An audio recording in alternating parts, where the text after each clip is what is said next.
Good morning student.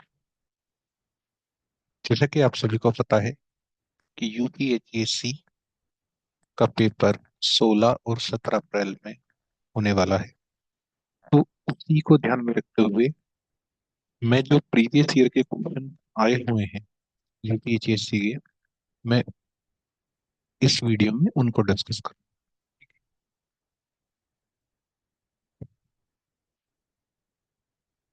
तो हम first question से स्टार्ट करते हैं। जैसा कि आप सभी को पता है कि यूपीएचएससी, ठीक है, जिसका नाम अभी चेंज भी हो गया है। ठीक है, तो पहले UP higher education service commission होता था। एजुकेशन सर्विस कमीशन हो गया है। ठीक है, पहले सिर्फ ये हायर एजुकेशन की एग्जाम कराता था, अब ये सेकेंडरी और मतलब टीजीटी और पीजीटी दोनों के लिए यही कराया करेगा। ठीक है, तो ये सब तो ठीक है, इरेलीवेंट बातें हैं। हाँ, इसमें जो काम की बात है वो ये है कि 100 क्वेश्चन आते हैं, जिसमें से आपके 30 क्वेश्चन आपके जीएस से रहते हैं। ठीक, जीएस मतलब जनरल स्टडीज या जनरल एप्टीट्यूड भी बोल सकते हैं आप। आपका मैथ है, ठीक है, रीजनिंग से क्वेश्चन हो जाते हैं, या हिस्ट्री है, सिविक्स है, पॉलिटी है, इंफॉर्मेशन टेक्नोलॉजी है, आईटी है, ठीक है, कंप्यूटर है। ठीक, तो इन फील्ड से आपके पास क्वेश्चंस आते हैं।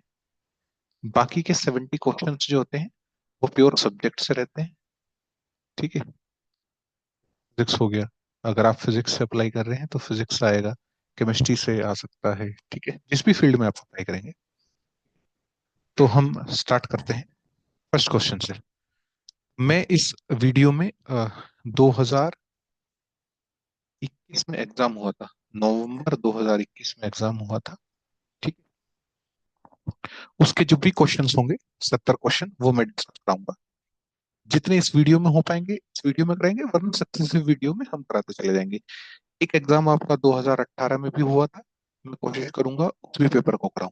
ठीक है, तो पहला क्वेश्चन जो आपके पास आया था वो था the vector potential, the vector potential in a region is given as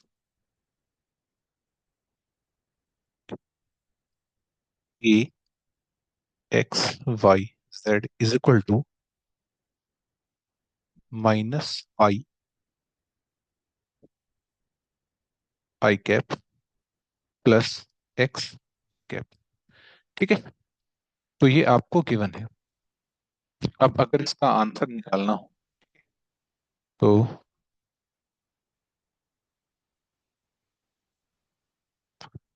answer क्या होगा? जैसे वेक्टर पोटेंशियल गिवन है, और अच्छा इसमें पूछा हुआ था उसने, then the magnetic field B is, और नीचे चार ऑप्शन दिए हुए थे, ए बी सी डी, अलग अलग दिए होंगे। ठीक है, तो कैसे निकालेंगे? आपको पता है B is equal to del cross A, तो कर्ल हमने अभी पढ़ा है। ठीक है, कर्ल निकालने का आपको तरीका पता है, i cap j cap k cap, यहाँ पे d by d x, d by d y and d by d Z.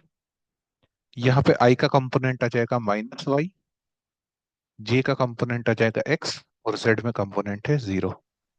तो हम इसको निकाल लेंगे, आई कैप वाई के रेस्पेक्ट में जीरो से derivative zero, minus zero, minus j cap zero, minus zero, plus k cap, x का करेंगे वन, और वाई का डेरिवेटिव करेंगे इसके रेस्पेक्ट। ठीक है, ये आ जाएगा प्लस वन, तो ये टू के कैप आ जाएगा। ठीक है, तो इसमें टू के कैप भी दिया हुआ होगा, सेकंड, उस क्वेश्चन में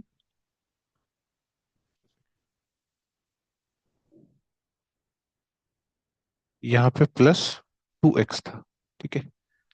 करेक्शन कर लीजिएगा, यहाँ 2 आ जाएगा, तो आपका आंसर हो जाएगा 3k कैप। ऑप्शन में 3k कैप में आपको मिलेगा, ठीक है। करेक्ट ऑप्शन है वो 3k कैप है, ठीक है। अब इससे रिलेटेड आप जो भी कंसेप्ट है वो पढ़ सकते हैं, ठीक है। जैसे अभी तो आपको ये दिया हुआ है, अब आपको ये भी दे सकता है कि आपको इलेक्ट्रिक फील्ड दी हुई है, ठीक है, ये भी दिया हुआ होगा electric field. A I cap, B J cap, C K cap, और आपसे पूछे कि चार्ज डेंसिटी बता दीजिए, तो आप क्या करोगे, इसका डाइवर्जेंस निकालोगे, एप्सिलॉन नोट से डिवाइड करोगे, तो आपको रो मिल जाएगा, ठीक है। एप्सिलॉन नोट डाइवर्जेंस ऑफ ई, और एप्सिलॉन नोट को वो 1 बोल सकता है, if epsilon naught is 1 then what will be the charge density, ठीक है। तो इस टाइप से इससे रिलेटेड आपको जितने भी क्वेश्चन पॉसिबल हो वो आप लगा सकते हैं, ठीक है। सेकंड क्वेश्चन जो आया था, सेकंड क्वेश्चन था FET इज अ, और ऑप्शन थे नीचे current control device, voltage control device, ठीक है। तो इसका ऑप्शन हो जाएगा FET। क्या होता है FET? आपका वोल्टेज कंट्रोल डिवाइस होता है, वोल्टेज कंट्रोल डिवाइस। अगर UJT की बात करता तो UJT आपका करंट कंट्रोल डिवाइस होता है, ठीक है। अगर जैसे लास्ट टाइम जरूरत पड़े इस बार भी यही क्वेश्चन पूछेगा, ठीक है। तो इस बार अगर UJT पूछा, UJT is a current control device. Third question था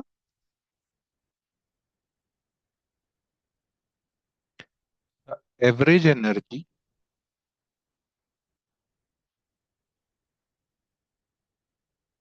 the average energy of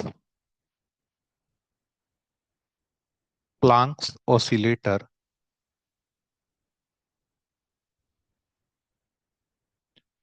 of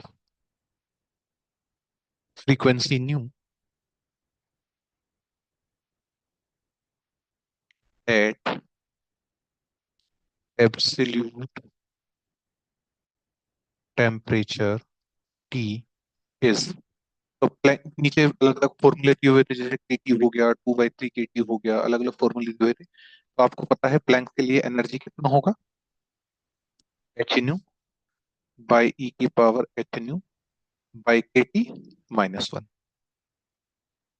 ठीक है।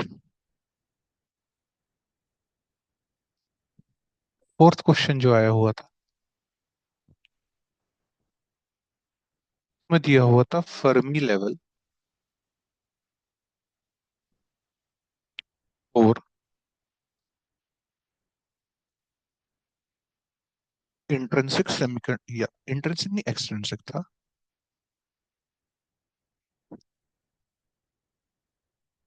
Extrinsic semiconductor.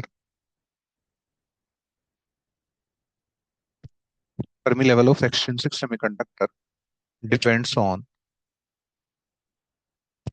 और चार ऑप्शन थे नीचे, A B C D। ए में लिखा हुआ था डोनर एलिमेंट, बी में लिखा हुआ था इम्प्योरिटी कंसंट्रेशन,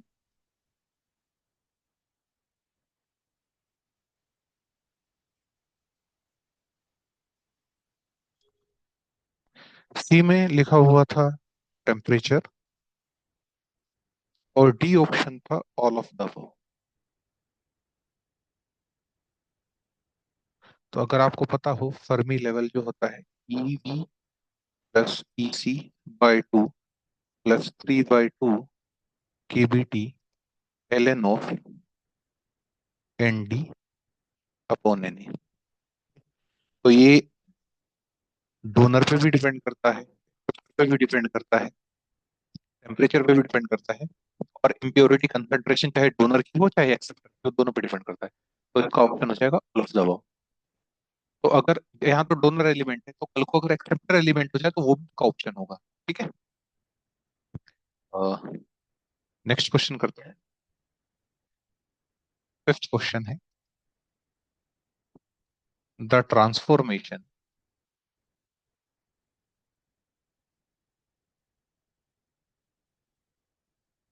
क्यू फंक्शन है स्मॉल क्यू पी का, और पी फंक्शन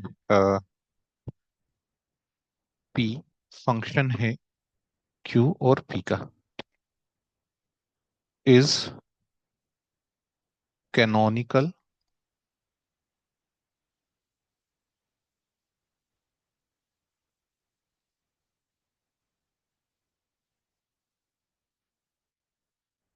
इफ, और फिर नीचे चार ऑप्शन दिए हुए थे, तो इसका क्या हो जाएगा? जैसे ऑप्शन दिए हुए थे कि क्यू पी, जो पॉइजन ब्रैकेट होता है, ठीक है, जैसे आपने क्वांटम में कॉम्यूटेटर ब्रैकेट पढ़ा होगा, ऐसे ही क्लासिकल में पॉइजन ब्रैकेट आता है, ठीक है। तो क्यू पी जीरो दिया हुआ था, वन दिया हुआ था, ठीक है, एच क्रॉस वगैरह जो भी दिया हुआ होगा, तो इसका ऑप्शन हो जाएगा वन। क्योंकि आपने पढ़ा होगा कि कॉम्यूटेटर ब्रैकेट एक्स और पी का आई एच क्रॉस आता है, ठीक है। आयोटा का रेलिवेंस क्लासिकल में नहीं होता, और एच क्रॉस को क्लासिकल में वन ले लेते हैं। तो एक्स और पी कॉम्यूटेटर वन आ जाएगा। क्यू जो है वो पोजीशन को डिफाइन कर रहा है, और पी यहाँ पे मोमेंटम को डिफाइन, ये पोजन ब्रैकेट वन हो जाएगा, ठीक है। नेक्स्ट सिक्स्थ क्वेश्चन है हमारे पास, ठीक। अपार्ट डिग्री ऑफ फ्रीडम पे था सिक्स क्वेश्चन, ठीक है। इसमें क्या था? A particle is कंस्ट्रेन्ड,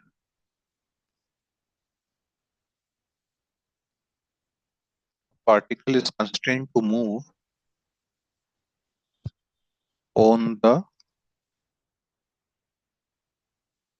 circumference of circle.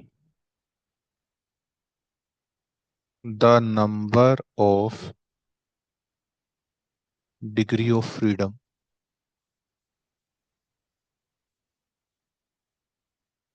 is, ठीक है। और फिर चार ऑप्शन दिए होंगे, zero, one, two, three, four, ठीक है। तो डिग्री ऑफ फ्रीडम क्या होता है? Degree of freedom is number of independent, degree of freedom, number of independent coordinates used to define the dynamics of the object, ठीक है। तो सर्कल पे मूव कर रहा है, ठीक है, सरकमफेरेंस पे, सर्कल के सरकमफेरेंस पे मूव कर रहा है। तो देखो इसमें कितने कोऑर्डिनेट्स होते हैं सर्कल में? आर और थीटा, ठीक है। अब अगर सरकमफेरेंस पे मूव कर रहा है तो आर तो तुमने फिक्स कर दिया, ठीक है। अगर आर फिक्स हो गया तो सिर्फ क्या बचा? थीटा। तो एक ही कोऑर्डिनेट चाहिए, थीटा, जिससे तुम्हारा फंक्शन डिफाइन हो जाएगा, तो सिर्फ वन।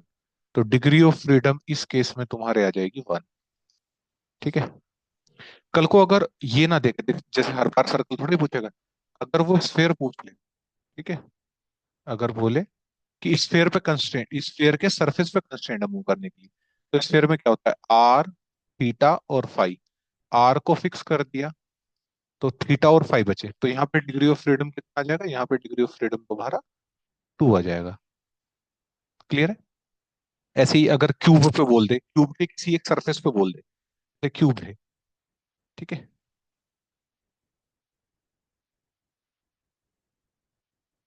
कि किसी एक सरफेस पे कंस्ट्रेंट है मूव करने के लिए, ठीक है, मान लीजिए सिर्फ इस सरफेस पे मूव कर सकता है, तो तुम्हारा क्या हो गया? ये अगर एक्स कोऑर्डिनेट है, ये वाई कोऑर्डिनेट है, और ये जेड कोऑर्डिनेट है, ठीक है, और तुम्हारा जो है वो सिर्फ यहाँ पे कंस्ट्रेंट है मूव करने के लिए, तो तुमने क्या कर दिया? तुमने जेड को फिक्स कर दिया, और एक्स और वाई डायरेक्शन में घूम सकता है, इधर घूम सकता है एक्स में, और वाई में घूम सकता है, ठीक है। तो दो डिग्री ऑफ फ्रीडम हो जाएंगे यहाँ पे भी, ठीक है। अगर अंदर कहीं भी घूम सकता है तो तीन डिग्री ऑफ फ्रीडम, ठीक है। अगर तुम बोल दो कि सिर्फ लाइन पे घूम सकता है, तो सिर्फ एक डायरेक्शन हो गई, क्योंकि ना वाई में जा सकता ना जेड में, ठीक है। तो डिग्री ऑफ फ्रीडम का कंसेप्ट ये होता है। सिक्स्थ क्वेश्चन, उसके बाद हम देखते हैं सेवेंथ क्वेश्चन, ठीक। Number seventh. सेवेंथ क्वेश्चन में पूछा था द वैल्यू ऑफ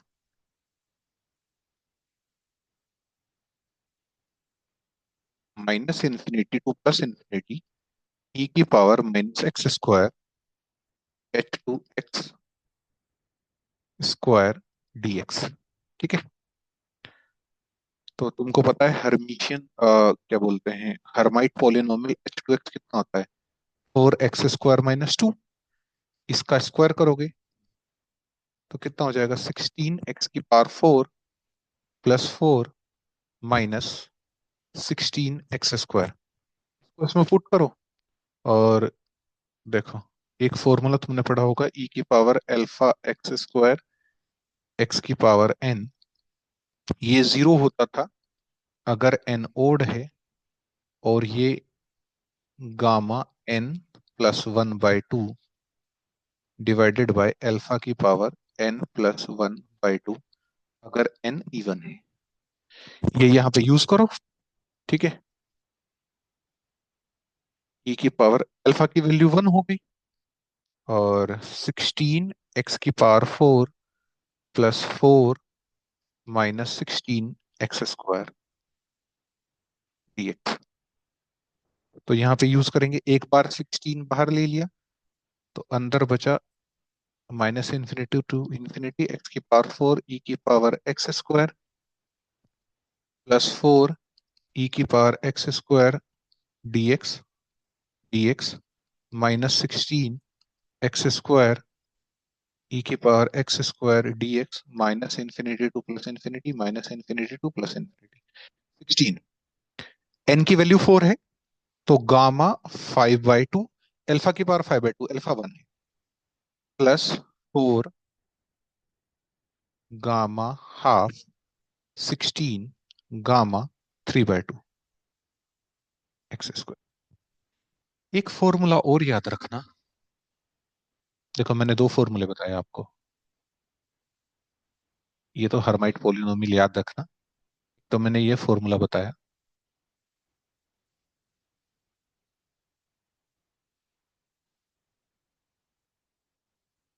ठीक है, इसको याद रखना। एक फॉर्मूला और लिखा देता हूं मैं, ठीक है। गामा एन, ठीक है, जस्ट अ सेकेंड।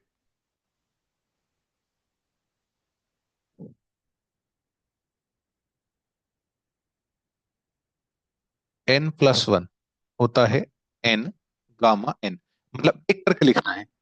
तो मेरे पास, और गामा हाफ की वैल्यू होती है √5। तो 3/2 कितना हो जाएगा, गामा 3/2 हो जाएगा 1/2, एक कम करना है, और 1/2, तो गामा 1/2 √5। ऐसे ही गामा 5/2 कितना हो जाएगा, 3/2 इंटू 1/2 √5। ऐसे ही गामा 7/2 कितना हो जाएगा, 5/2 3/2 1/2 √5। गामा 9/2 कितना हो जाएगा, 7/2। जस्ट अ सेकेंड, ज्यादा स्पेस थोड़ा ज्यादा चाहिए, तो इसको यहां से लिख देते हैं। तो गामा 9/2 कितना हो जाएगा, 7/2 5/2 3/2 1/2 √5। तो रखो 5/2, गामा 5/2 कितना हो गया, gamma 5/2 3/4 √5।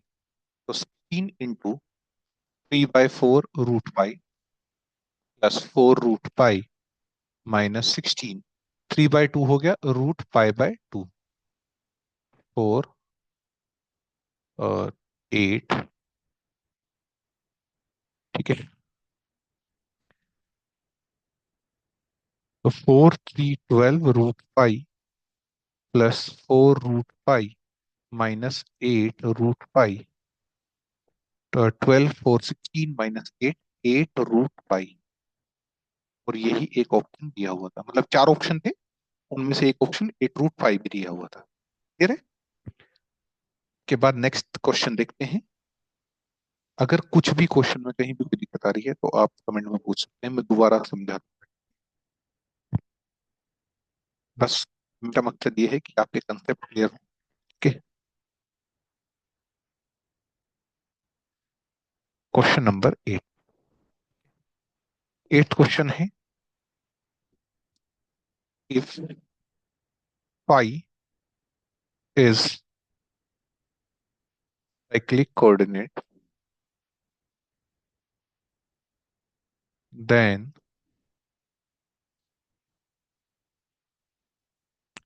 Del by del phi, ठीक है, इज इक्वल टू 0। ये ऑप्शन था। तो उसमें दिया होता इफ फाई साइक्लिक कोऑर्डिनेट, फिर दिया होता del by del phi dot is 0, ठीक है, del del by del phi is 0, ठीक है। अलग अलग चार ऑप्शन दिए हुए थे जिनमें से del by del phi is equal to 0 था। जो भी कोऑर्डिनेट साइक्लिक होगा उसका, उसके रेस्पेक्ट में लैग्रेंजियन का अगर डेरिवेटिव लोगे वो 0 आता है, ठीक है। Ninth question, a reversible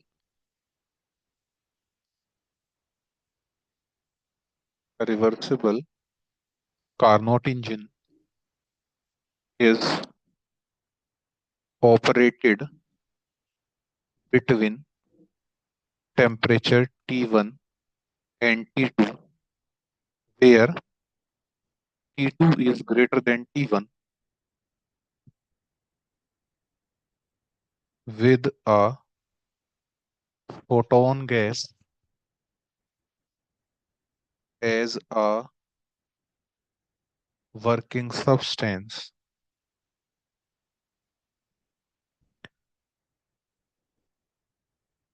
The efficiency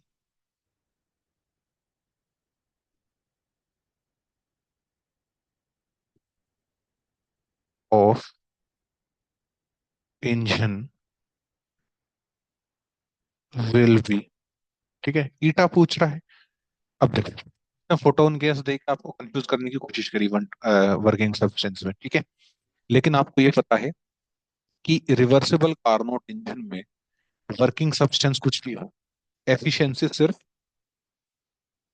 और सिंक के टेम्परेचर पर डिपेंड करती है। तो 1 - T1 बाय, ठीक है। ऑप्शन में ये भी था eta is equal to 1 - T2/T1। और भी दो ऑप्शन थे अलग अलग। तो आप जब पेपर देखो, ठीक है, पेपर कहीं भी आपको वेबसाइट पे मिल जाएगा, नहीं मिलेगा तो मुझे बता दीजिएगा, मैं पेपर वेबसाइट पे अपलोड करा दूंगा, ठीक है, या इसी पे डाल दूंगा चैनल पे, ठीक है। तो ये नाइन्थ क्वेश्चन था। अभी आपको ये क्वेश्चन देखने में बहुत इजी लग रहे हों, लेकिन जब आप क्वेश्चन उस एटमॉस्फेयर में बैठेंगे, एग्जाम रूम में बैठेंगे, तो वहां पे नहीं आते हैं, ठीक है। तो आप ये भी लगा के आ सकते हैं, ठीक है, कि फोटोन गैस दिया हुआ है, हो सकता है ईटा कुछ और हो, अल्फा टाइम्स टी हो, ठीक है। तो अभी से अपनी तैयारी रखिए। Question number 10, in canonical ensemble, the quantities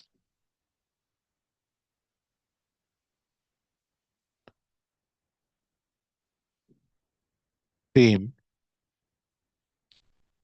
for each system are। तो कैनोनिकल एंसेम्बल में पूछ रहा है कौन कौन सी क्वांटिटी सेम होती है। नीचे ऑप्शन दिए हुए थे A B C D, ठीक है। जैसे टेम्परेचर दिया हुआ था, प्रेशर दिया हुआ था, वॉल्यूम दिया हुआ था, एनर्जी दिया हुआ था, नंबर ऑफ पार्टिकल्स दिए हुए थे, केमिकल पोटेंशियल दिया हुआ था, ठीक है। अलग अलग सीक्वेंस बना रखा था, ठीक है। तो आपको पता होगा कि कैनोनिकल एंसेम्बल में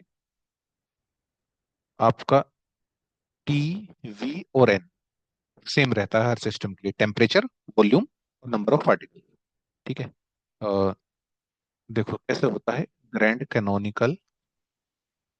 तीन टाइप के एंसेंबल पड़े होंगे, ग्रैंड कैनोनिकल, कैनोनिकल और माइक्रो कैनोनिकल।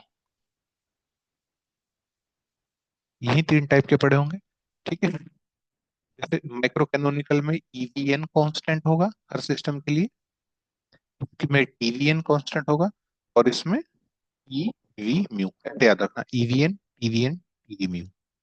ठीक है, ये याद रखना। और कैसे चलना, माइक्रो, माइक्रो से कैनोनिकल, कैनोनिकल का सबसे छोटा, फिर उससे बड़ा, फिर उससे छोटा, इस टाइप से याद करके चलना। इसमें मैं 10 क्वेश्चन करा रहा हूँ। ठीक है, नेक्स्ट के आने वाली वीडियोस में, ठीक है, बाकी हम आगे के क्वेश्चंस देखेंगे। ठीक है, हर वीडियो में 10 10 क्वेश्चन करेंगे ताकि वीडियो लंबी ना हो, ताकि आपका ऐसा होता है ना कि कंसंट्रेशन ज्यादा टाइम तक नहीं रह पाती है। ठीक है, तो छोटी छोटी वीडियो बना रहा हूँ। अगर आपको लगता है कि बड़ी लंबी लंबी वीडियो चाहिए, बड़ी चाहिए, तो मैं बड़ी भी बना दूंगा। ठीक है, थैंक यू।